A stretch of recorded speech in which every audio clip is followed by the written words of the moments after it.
だいたい30秒で日本語。蚊に刺されちゃいました。かゆい。あんまり書かない方がいいよ。これは書く。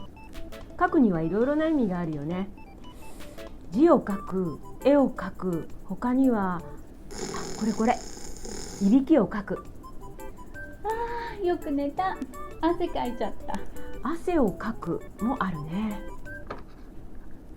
眉毛落ちてるよ。帰ってきます。